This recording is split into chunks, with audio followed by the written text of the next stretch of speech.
वैसे तो आजकल की दुनिया में हम लोग व्हाट्सएप फॉरवर्ड्स को बहुत ज़्यादा गंभीरता से नहीं लेते हैं, लेकिन ये वाला जब व्हाट्सएप फॉरवर्ड मेरे पास आया तो इसने मेरी सोच पर एक गहरा असर डाला है और मैं चाहता हूं कि इसको आप ध्यान से सुने। ये व्हाट्सएप मैसेज है भगवान का घर के बारे में। कल दोपहर मैं बैंक गया था तो वहां एक बुजुर्ग भी अपने काम से आए थे।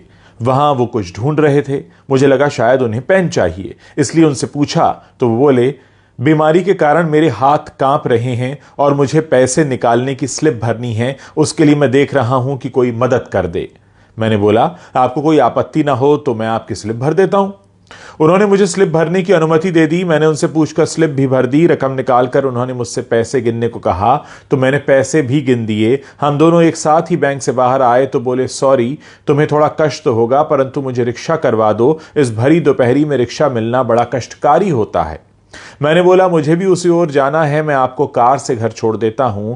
वो तैयार हो गए। हम उनके घर पहुंचे। 60 बाई 100 के प्लॉट पर बना हुआ एक घर था। घर तो क्या कहें, बंगला आप कह सकते हैं इसे। घर में उनकी वृद्ध पत्नी थी। वो थोड़ा सा डर गई कि इनको कहीं कुछ हो तो नहीं गया जिससे उन्हें कोई छोड़ने एक अपरिचित व्यक्ति घर आया है। फिर उन्होंने पत्नी के चेहरे पर आए भावों को पढ़कर कहा कि चिंता की कोई बात नहीं है, ये मुझे छोड़ने आए हैं। फिर बातचीत में वो बोले, क्या बोले अब ध्यान से सुनिएगा।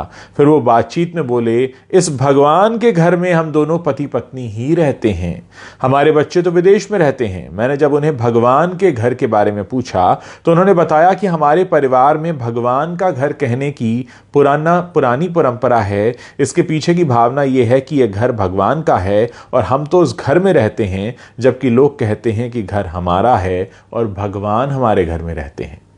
मैंने विचार किया कि दोनों कथनों में कितना अंतर है। उसके बाद वो बोले, भगवान का घर बोला तो अपने से कोई नकारात्मक कार्य नहीं होते और हमेशा सद्विचारों से हम ओत प्रोत रहते हैं। बाद में मजाकिया लहजे में बोले, लोग तो मौत के बाद भगवान के घर जाते हैं पर हम तो जीते जी ही भगवान के घर का आनंद ले रहे हैं। ये वाक्य भी जैसे भगवान ने दिया कोई प्रसाद ही है। भगवान ने ही मुझे उनको घर छोड़ने की प्रेरणा दी। घर भगवान का और हम उनके घर में रहते हैं। हमको इस कहानी से बहुत कुछ सीखने को मिलता है दोस्तों।